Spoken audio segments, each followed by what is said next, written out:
تعالیٰ نے ترغیب دی ہے مال خرچ کرنے کی. مثل الذین ينفقون اموالهم فی سبیل اللہ کمثل حبۃ انبتت سبع سنابل فی کل سنبلۃ مئۃ حبۃ واللہ یضاعف لمن یشاء واللہ واسع علیم. یہاں ہے سنابل، اور یوسف علیہ السلام کے قصے میں ہے انی ارا سبع سنبلات خضر و اخری یابسات. تو وہاں چونکہ صرف ہیں ہی 7 جمع قلت، یہ سنبلات جمع قلت ہے، اور ادھر کوئی حد کوئی نہیں، تو سنابل جمع منتہی الجموع ہے، جمع کثرت ہے، جو آخر تک کوئی حد ہی نہیں. تو میرا اللہ قرآن میں 82 دفعہ خرچ کرنے کی ترغیب آئی ہے، 82 دفعہ. اللہ تعالیٰ کو بخیل سے نفرت ہے، چاہے راتوں کا تہجد گزار ہو، دن کا روزے دار، اور سخی سے محبت ہے، چاہے ساری رات وہ غفلت میں گزار دے. اللہ تعالیٰ کو سخی سے محبت.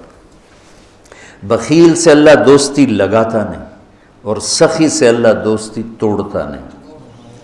اور سخاوت کا تعلق پیسے سے نہیں، دل سے ہے، دل کی کیفیت ہوتی ہے. سخاوت پیسے سے نہیں ہوتی، سخاوت دل سے ہوتی ہے.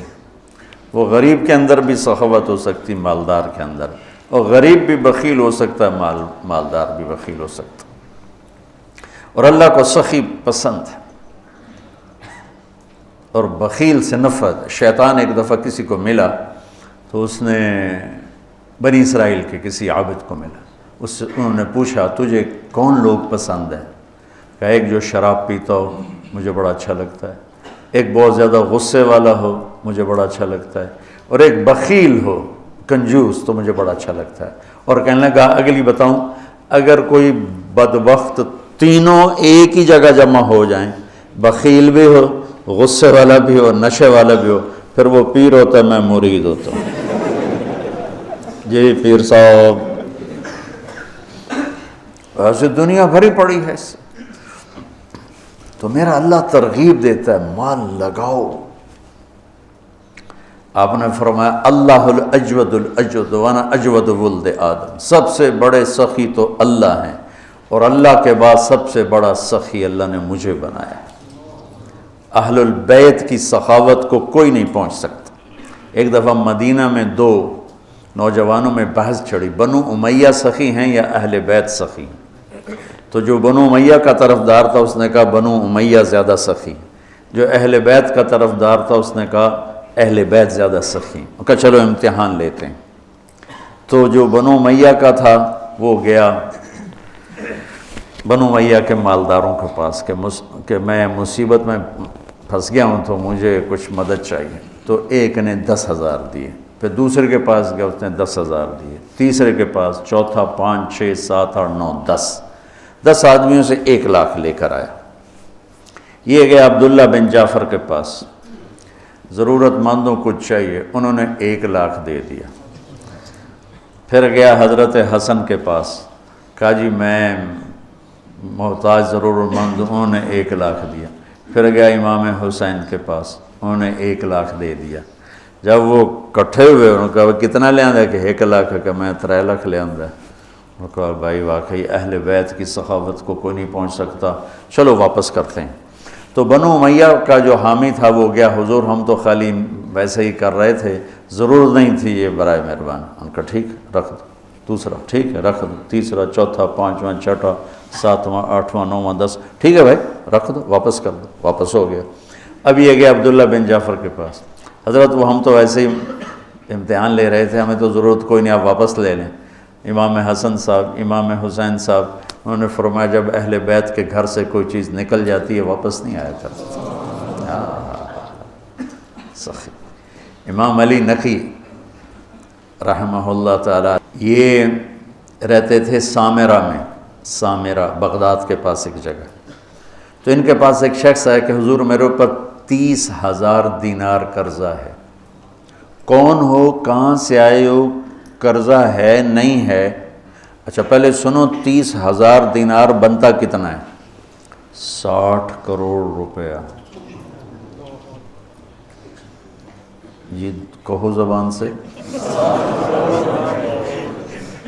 تو انہوں نے اپنے خادم سے پوچھا پڑھے ہیں کہ جی پڑھیں کا اٹھا کے دے دو.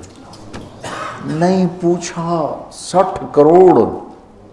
یقین مانو اگر آپ اہل البیت کے قصے سخاوت کے پڑھو, آپ یقین نہیں آتا کہ 60 کروڑ روپیہ ایک سائل کو دے دیا. ایک دفعہ سامرا سے باہر کسی گاؤں میں گئے ہوئے تھے ملاقات کے لیے, تو ایک آدمی ان کو ڈھونڈتے ڈھونڈتے کوفے سے چلا گاؤں پہنچ گیا. کہا حضرت 10,000 درہم کا مقروض ہوں اور کوفے سے چلا ہوں, یہاں تک پہنچا ہوں, کہیں سے کام نہیں بنا, آپ کے سوا میرا کوئی کام نہیں بنا سکتا. اچھا ان دنوں ان کے پاس کچھ بھی نہیں تھا. فرمانے لگے بھائی میرے پاس تو کچھ ہے نہیں. کہا نہیں جی میں نے تو آپ سے ہی لینا ہے, جہاں سے بھی کر کے دو مجھے کر کے دو. تو کہنے لگے اچھا ٹھیک. نوکر سے کاغذ قلم لاؤ. کاغذ قلم لائے, اس پہ تحریر لکھی کہ میں نے اس صاحب کے 10,000 درہم دینے ہیں اور اپنے سائن کی علی نقی. کہا یہ لے جا, میں 3 دن بعد واپس جاؤں گا شہر, تو جب مجلس گرم ہونا تو آ جانا اور یہ پرچہ دکھا کے میری خوب بےزتی کرنا کہ تو پیسے لکھے ہیں اور تو مکر گیا اور دیتا نہیں اور ٹال مٹول کرتا ہے. ٹکا کے میری بھائی انہوں نے یہ کام میں نہیں کرتا. کہا پھر پیسے نہیں ملیں گے, کرنا پڑے گا. انہوں نے کہا چلو ٹھیک ہے جی, آپ کہتے ہیں تو میں کر دوں گا. تو 3 دن بعد یہ تشریف لے گئے سامرا. تو شام کے وقت لوگ جو شہر کے معزز تھے وہ, اور اس زمانہ تھا متوکل کا, تو متوکل کے درباریوں میں سے 2 وہاں آئے, تشریف لائے ہوئے تھے, بیٹھے ہوئے تھے. تو یہ بدو پہنچ گیا اور اس نے وہ تو آپ نے امام صاحب نے خود ہی کہہ دیا تھا تم نے اوپر چڑھائی کرنی, انہیں آتے ہی چڑھائی کر دی. اور وہ کہ بھائی ٹھیک ہے یار میں تیرے دینے ہیں پر ابھی میرے پاس ہے نہیں, میں دے دوں گا. نہیں اب پہلے اتنی دیر کر دی ہے, ایسے جھوٹے وعدے کرتے ہیں آپ. اب کیسے کرتے ہیں آپ؟ وہ آگے منتیں کر رہے ہیں اور سارے مجمع کا رنگ فق ہو رہا ہے. تو کہا اچھا بھائی مجھے 3 دن کی مہلت دے دے, میں تیرا سارا قرضہ چکا دوں. کہا ٹھیک ہے, 3 دن کے بعد چوتھا نہیں ہونا چاہیے. کہا نہیں بالکل نہیں ہوگا. وہ جو متوکل کے درباری تھے نا, انہوں نے جا کے متوکل کو بتایا کہ امام صاحب کے ساتھ ہوا یہ قصہ ہوا. اچھا. انہوں نے فوراً خزانچی کو کہا کہ 30,000 درہم ابھی حضرت کے گھر پہنچا دو. وہ 30,000 درہم پہنچے اور اس کو بلوا لیا, ابھی لے جا. کہا جی میری تو 10,000 ضرورت ہے. نہیں ہمارے گھر سے جو چیز آتی ہے وہ آگے جانے کے لیے آتی ہے, لے جا. کہا حضرت میری ضرورت صرف 10,000 ہے, مجھے اوپر والے نہیں چاہیے. کہا تجھے چاہیے, پیسہ بھی ایسی چیز ہے کہ نہیں چاہیے, چل سارا لے جا. یہ سخاوت.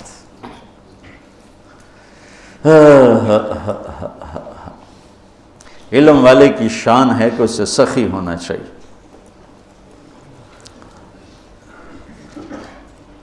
حضرت عمر رضی اللہ عنہ کی دعا سنو, اللہم انی شدید فلینی وبخیل فسخنی. یہ تو توازن کہتے بخیل فسخنی, ورنہ ان حضرات کی سخاوت کو کون پہنچ سکتا ہے. لیکن یہ میں حضرت عمر کی دعا آپ کو بتا رہا ہوں. تو اللہ کو سخاوت پسند ہے. اس کے برعکس معاشرے کو تباہ کرنے والی چیز سود ہے. تو سود کو اللہ نے اتنا حرام قرار دیا کہ اعلان جنگ کر دیا. شرک بڑا گناہ ہے یا سود؟ جی شرک بڑا گناہ ہے, کیونکہ اللہ کہتا ہے ان اللہ لا یغفر ان یشرک بہ, میں شرک معاف نہیں کروں, باقی جس کو چاہوں معاف کر دوں. تو شرک کے خلاف تو نہیں کہتا اعلان جنگ ہے, سود کے خلاف کہتا ہے میرا اعلان جنگ ہے. سود شرک سے چھوٹا گناہ ہے لیکن اعلان جنگ ہے, اور صرف اپنا نہیں کہا, میں اور میرا رسول دونوں تمہارے خلاف اعلان جنگ کریں. کہ سود لوگوں کے چولہے بجھا دیتا ہے اور سود حرص و ہوس پیدا کرتا ہے، انسانوں کو درندہ بنا دیتا ہے، اور معاشرہ تباہ و برباد ہو جاتا ہے، اور پیسہ چند ہاتھوں میں سمٹ کے رہ جاتا ہے۔ تو دو گناہ ایسے ہیں جن پر اللہ نے فَجَزَاؤُهُ جَهَنَّمُ خَالِدًا فِيهَا، حالانکہ ایمان والے کے لیے ہمیشہ کی جہنم نہیں ہے، نکل آئے گا کسی نہ کسی دن، لیکن قتل اور سود پر اللہ نے کہا جزاؤہ جہنم خالداً فیہا، کہ جو سود نہیں چھوڑ جو قتل کر رہا ہے اس کی جزا جہنم ہے اور یہ ہمیشہ جلے گا، اور سود کھانے والے کے لیے فرمایا کہ یہ جہنم میں ہمیشہ جلے گا۔ اور سب سے بدترین شکل آپ نے سود کھانے والوں کی دیکھی کہ جب آپ معراج میں گئے تو آپ نے دیکھا کچھ لوگ ہیں جن کے پیٹ ہیں جیسے بڑے بڑے گنبد، اس پیٹ کے اندر سانپ چل رہے ہیں جو ان کو اندر سے کاٹ رہے ہیں، اور ان کی چیخ و پکار ہے۔ آپ نے پوچھا یہ کون لوگ ہیں؟ کہا یہ سود کھانے والے۔ تو ایک تو بینک سود پہ پیسہ دیتے ہیں، سود پر، اور ایک عام لوگ بھی اب سود پہ پیسہ دیتے ہیں۔ میں لکی مروت گیا تو مجھے ایک شکایت یہ بھی ملی کہ یہاں حد سے زیادہ لوگ سود پہ پیسہ دیتے ہیں، بغیر قرض حسنہ کوئی دیتا ہی نہیں ہے، جب بھی دیں گے سود پر دیں گے۔ اور اللہ اس کے رسول سے اعلان جنگ قبول ہے چند ٹکے کے پیچھے، چونکہ اسلام سخاوت کا درس دیتا ہے، اسلام فیاضی کا درس دیتا ہے، سبق دیتا ہے، تو اور سخاوت سے معاشرہ خوبصورت ہو جاتا ہے، محبوب ہو جاتا ہے۔ ایک دفعہ عبداللہ بن جعفر اور حسنین کریمین علیہم السلام یہ مکہ سے مدینہ آ رہے تھے، راستے میں بھوک لگی تو ایک بابا اور بڑھیا کا خیمہ، تو کہنے لگے ہم ہاشمی لوگ ہیں، کچھ کھانے کو مل جائے گا؟ اس نے کہا بیٹھیں، تشریف رکھیں۔ تو ایک بکری کھڑی تو اس نے گرا دی، تو انہوں نے پوچھا آپ کے پاس کچھ اور بھی ہے؟ کہا بس یہی ہے۔ کہا تو آپ اس کو ہمارے لیے ذبح کر رہے ہیں تو خود کیسے گزارا ہوگا؟ تو وہ کہنے لگا مہمان تو بھوکا نہیں جائے گا، میرا گزارا آپ پہ اللہ کرے گا۔ تو انہوں نے وہاں کھانا کھایا اور کہا کہ جب مدینے آؤ تو ہم سے مل لینا۔ اب ایک ہی بکری تھی، وہ ذبح ہو گئی، تو وہ بھوک نے تنگ کیا، تو بابے نے کہا بڑھیا سے کہ اب چلیں مدینے، شاید وہ لوگ مل جائیں تو کچھ ان سے ہماری مدد ہو جائے۔ چلو بھائی، دونوں گلی میں جا رہے تھے، امام حسن کی نظر پڑ گئی، انہوں نے پہچان لیا۔ کہا بابا جی مجھے پہچانتے ہو؟ ان کا جی نہیں۔ کہا ہم آپ کے مہمان ہیں۔ غلام سے فرمایا اس کو 1000 بکریاں دے دو اور 2000 دینار دے دو، اور حسین کے پاس بھیج دو۔ حسین کے پاس بھیج دیا۔ انہوں نے پوچھا بھائی صاحب نے کتنا دیا ہے؟ کہا 1000 بکری اور 2000 دینار۔ کہا 1000 بکریاں دے دو، 2000 دینار دے دو، اور انہوں نے عبداللہ بن جعفر کے پاس بھیج دیا۔ انہوں نے پوچھا میرے بھائیوں نے کیا دیا ہے؟ کہا جی 1000 بکری، 2000 دینار۔ تو فرمانے لگے غلام سے کہ 2000 بکریاں دے دے، 4000 دینار دے دے۔ پھر کہنے لگا بابا اگر تو پہلے آتا نا میرے پاس تو اس سے بھی زیادہ دیتا، اب میرے بڑے بھائیوں نے جتنا دیا ہے اس سے زیادہ دیتے ہوئے مجھے شرم آتی ہے، اگر تو پہلے آتا میں تمہیں اس سے زیادہ دیتا۔ کیا سخاوت!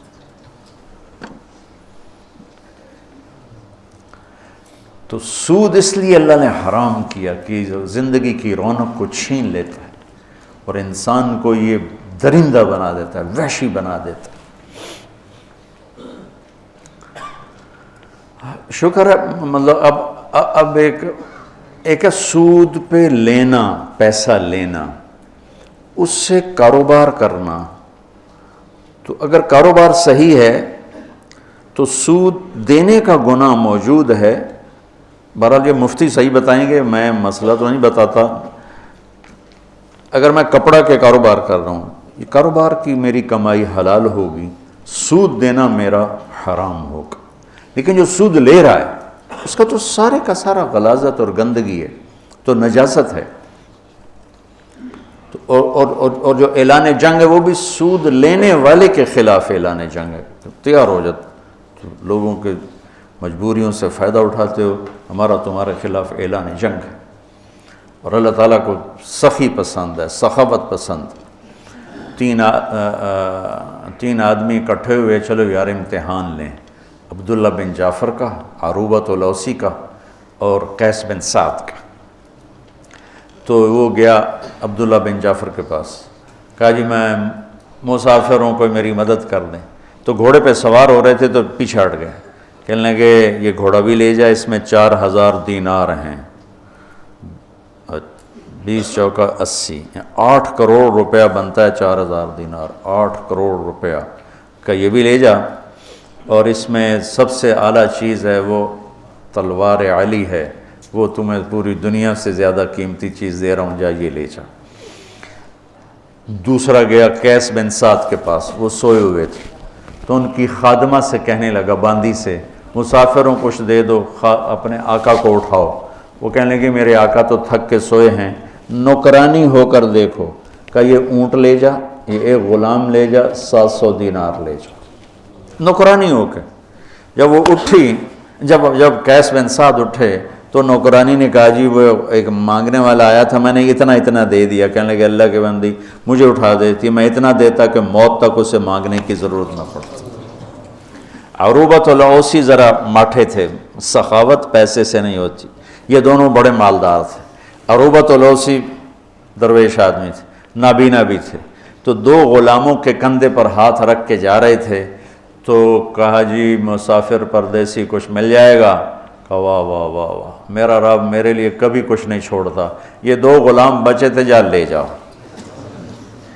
انہوں نے کہا آپ، کہا میرا اللہ وارث ہے تو لے جا. کہا نہیں میں اتنا بے غیرت نہیں ہوں. کہا پھر بات یہ ہے کہ عروبہ کے منہ سے جب کوئی چیز نکل جاتی ہے نا کہ لے جا، پھر وہ واپس نہیں آتی، یا میں انہیں آزاد کروں گا یا تو لے جا. اس لے لیے، اور وہ دیواروں کو ٹٹولتے گھر واپس پہنچے. تو تینوں جب اکٹھے ہوئے تو تینوں کا مشترکہ فیصلہ تھا کہ بڑے سخی عروبہ ہیں کہ سارا ہی مال دے دیا، 2 غلام تھے سارا دے دیا. کہ سخاوت کا تعلق جائیدادوں سے نہیں ہے، یہ دل سے ہے، دل سے ہے. تو سود انسانیت کے ماتھے پر ایک بدنما، جتنی دنیا میں اس وقت اکانومی فلاپ ہو رہی ہے اور مالدار ملکوں میں بھی ایک تباہی آئی ہوئی ہے، اس کے پیچھے سود سب سے بڑی. سود، سٹہ، جوا، یہ 3 چیزیں ایسی ہیں جو اکانومی کو، معیشت کو تباہ و برباد کر دیتی. اور چوتھا ادھار. ہمارے سارے کاروبار ادھار پہ چلے گئے ہیں، اور میرے نبی نے ادھار کی ہمیشہ نفی فرمائی. اور ادھار کو ہمیشہ، اب آپ مقروض کا جنازہ نہیں پڑھتے تھے، حالانکہ خود قرضہ اٹھایا ساری زندگی تاکہ بازار اپنی اصلی شکل پہ قائم رہے. جب سورا بازار ہی ادھار پہ چل رہا ہے تو کبھی بھی چیزوں کی قیمتیں کنٹرول میں نہیں آ سکتی. تو اللہ تعالیٰ خرچ کرنے کی ترغیب دیتا ہے کہ اللہ کے نام پہ لگاؤ. تو جس کو اللہ نے رزق دیا ہے، سخاوت اس رزق کا شکر ہے، سخاوت اس رزق کا شکر ہے. اللہ تعالیٰ کی بارگاہ میں، یعنی اللہ نے جنت الفردوس کو اپنے ہاتھوں سے بنایا، جنت الفردوس کو اپنے ہاتھوں سے بنایا. اس کا حسن، کائنات، باقی ساری جنت اس کے سامنے ماند ہے. اور جنت الفردوس والوں کو دن میں صبح و شام اللہ کا دیدار ہوگا، باقی جنتیوں کو جمعے، اور جنت الفردوس والوں کو صبح بھی شام. جب اللہ نے جنت الفردوس کو مکمل کیا تو کہا انتقی، بول. انہوں نے کہا قد افلح المؤمنون، ایمان والے کامیاب. اللہ کا وعزتی وجلالی لا یجاورنی فیک بخیل، مجھے میری عزت اور جلال کی قسم بخیل آدمی تیرے اندر نہیں آ سکتا، نہ مرد نہ عورت.